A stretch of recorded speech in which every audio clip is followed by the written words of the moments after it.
Hey, what's up guys, it's DarkArmedDuelist, and today we're going to be doing a Demise King of Armageddon and Ruin Queen of Oblivion deck profile. So I'm really excited for this one because this deck is a really awesome ritual archetype that can just constantly board wipe your opponent over and over again, and summons one of the most iconic ritual monsters in the entire game in the form of Demise King of Armageddon and his upgraded form, Demise Supreme King of Armageddon. It's a super fun deck that I highly recommend you guys give it a try, and it's fairly budget too to be able to play this deck, which is super cool. So without further ado guys, don't forget to like, comment, subscribe, hit the bell next so you can become part of the notification squad, and definitely check out the Patreon down in the description below where you have all sorts of awesome rewards you guys, like getting your name description every single video, getting a signed cards in the mail, or even getting to request a deck profile every single month to your patron along with test hand. So without further ado, let's get straight on into this. So first off, we're going to be playing 3 copies of Demise Supreme King of Armageddon. So this card is actually insane because what this card does is basically you can ritual summon this card with Cycle of the World, and this card's name becomes Demise King of Armageddon while in your hand or on your field, which also lets you ritual summon it with your copy of your End of the World as well. So you basically play 6 ritual spells in your deck to be able to summon this, which is super nice. Well, 7 actually. And it also has the ability that while this card is in your hand, it becomes Demise King of Armageddon, and when this card is ritual summon card is on the field, your ritual monsters cannot be destroyed by battle. And if all monsters used to ritual summon this card were ritual monsters, you do not have to pay life points to activate this card's effect. And its really awesome effect is once per turn, you can pay 2,000 life points to destroy as many other cards on the field as possible. And if you do, you inflict damage to your opponent for each of the destroyed cards they controlled, which is really cool. You inflict an additional just like 200 on top of whatever they had destroyed. This card is actually really crazy. So we then play 3 copies of Ruin Supreme Queen of Oblivion. She is awesome too, because she's really the beat stick of the deck, because basically what she does is you ritual summon her with Cycle of the World, and she becomes Ruin Queen of Oblivion while she's in your hand or your field. And while this ritual summon card is on the field, ritual monsters you control cannot be destroyed by card effects. So she will live through Demise's effect, which is really cool. She also has the ability that if all monsters used to ritual summon this card were ritual monsters, this card can make a second attack during each battle phase. This card destroys the opponent sponsored by battle, then you inflict damage to your opponent equal destroyed monster's original attack, which is really cool because you're just instantly basically inflicting an additional whatever the attack points were, so they're going to take 2,900 right off the top, which is pretty cool. We then play 3 copies of Demise King of Armageddon. Demise King of Armageddon has the very simple effect that you pay 2,000 life points to destroy all the cards on the field except himself, which is a really cool effect. But playing him in the deck is just awesome because he's one of the most iconic ritual monsters in the entire game outside of, say, Relinquished, because he was used so much back in the meta to be able to summon him, and he actually was limited at one point, which is pretty insane. We then play 1 copy of Demise Agent of Armageddon. I just play one of the little Demise in the deck because he's kind of good to summon out if you have a copy of, say, Manju on your side of the field, which is pretty helpful because he has the ability that you can ritual summon this card with Cycle of the World, and this card's name becomes Demise King of Armageddon while on your hand or on your field. And if this ritual summon card, if this card is ritual summon, you destroy 1 face-up monster on the field. And if this card is sent to the graveyard, you get to target a ritual monster you control, and while it's face-up on the field, your opponent cannot activate cards or effects in response to the activation of that ritual monster's effect. So basically it makes whatever ritual monster you have on your side of the field a speed spell 4, which is really crazy too. We then play 3 copies of Incantation Chalice Slime. Chalice Slime is a really good card in the deck to help the consistency of the deck because it has the ability that you can basically reveal this card in your hand, discard a card, and if you do, you special summon any incantation from your deck to your side of the field.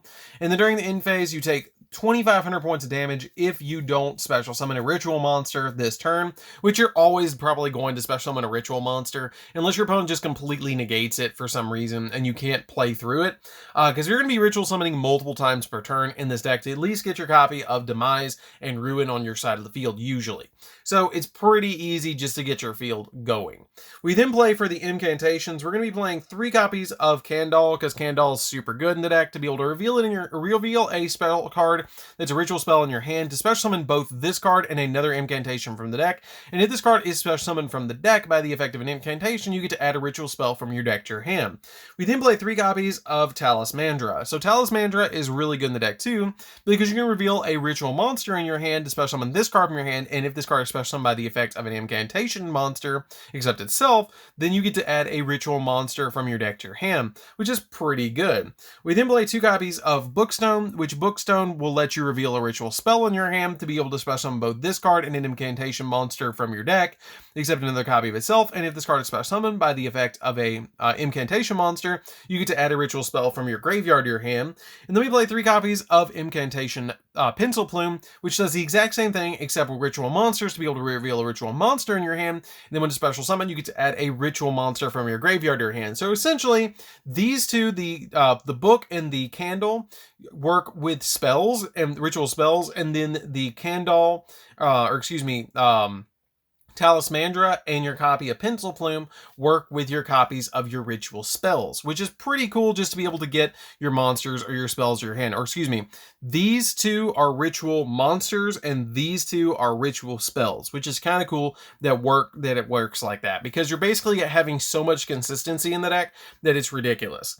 We then play 3 copies of Manju because it's literally the only normal summon you're ever going to have in the deck, because the copy of Manju just normal summons itself to your side of the field, and once you do, you get to add any ritual spell or ritual monster from your deck to your hand, which helps with the consistency of the deck to be able to just pop off against your opponent. So that's it for the monsters, guys. Let's get into the spells.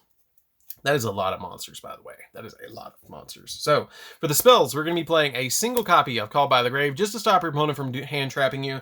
And I will say that you don't really need the extra deck because you're playing so many incantations in the deck. You can play Drytrons in here, but I really just prefer to play the incantations because they equal the 6 and they equal the 10 usually with your Candle and your copy of your Pencil Plume, or Candle and Talismandra.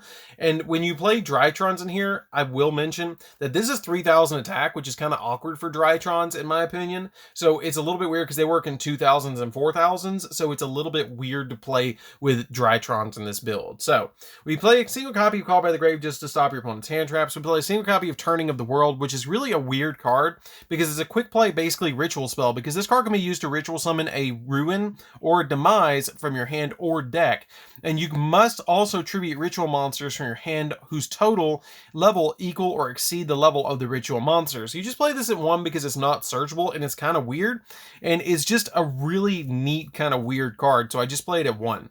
We then play for the ritual spells. We're going to be playing a single copy of Incantation Inception, which can be used to ritual summon any ritual monster from your hand, which is super cool. We play 3 copies of the End of the World. So End of the World is a super cool card because it's probably one of my favorite favorite artworks in the entire game.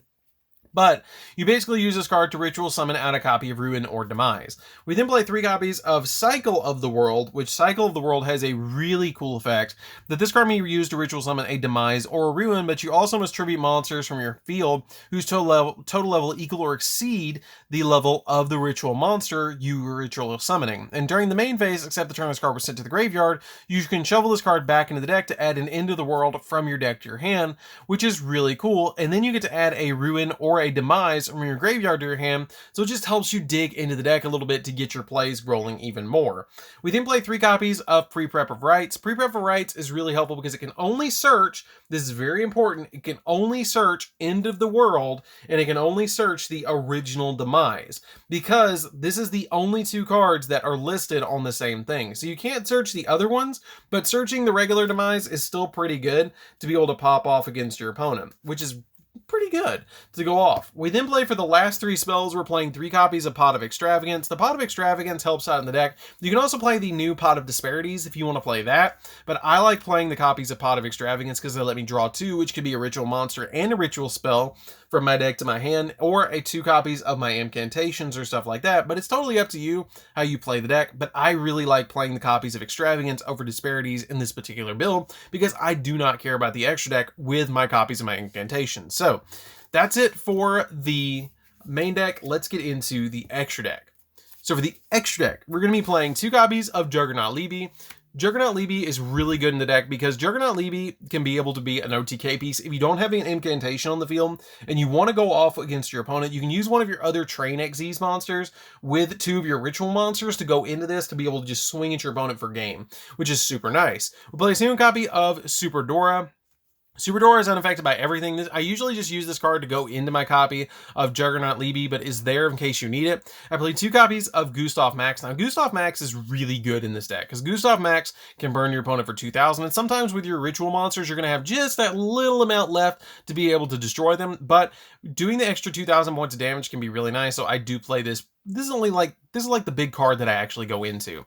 I play Double Appaloosa, which comes up sometimes, is very infrequently, but it sometimes comes up. Access, same kind of thing, very infrequently. If you don't want to play Access and Appaloosa, you can just bump this up to 3 and this up to 3 if you want to go that route. It's totally up to you.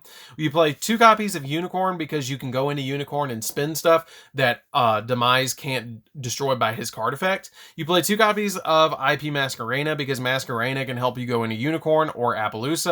2 copies of Phoenix because it pops spells and traps, and a single copy of Cerberus because it can pop monsters, which your copy of what's it called, Demise, already does. But at the same time, this card can just get 1 card that needs to be specifically targeted and can't be gotten by a blanket effect. So it's there just in case you need it. But at the same time, you really don't need any of this. The only thing that I really go into is Gustav Max, which I've really thought about dropping the Link 4s and putting these each at 3, and then taking out maybe Cerberus and putting in another Juggernaut Libby and playing 3 Libby, 3 Dora, 3 of my super Dreadnought Rail Cannon, like playing 3 of each of my trains and just making it pretty much a train extra deck, because Extravagance plus my copies of my incantations lock me out of my extra deck. I don't really care what I play in the extra deck. It just doesn't matter, except for Phoenix and these. Like, that's all I'm really worried about. So anyways, guys, that's it for the deck. I hope you did enjoy it. Don't forget to like, comment, subscribe. Definitely tell me what you think of this deck down in the comments down below, because it's a really fun deck to play with that you use the extra deck just to feed Extravagance, which is really cool. So you can literally play whatever you want in the extra deck, which is really nice about this deck. So anyways, guys, this is DarkArmedDuelist. Don't forget to like, comment, subscribe, hit the bell on your so you can become part of the notification squad, and definitely check out the Patreon down in the description below. And we'll see you guys in the next video. See you later, guys.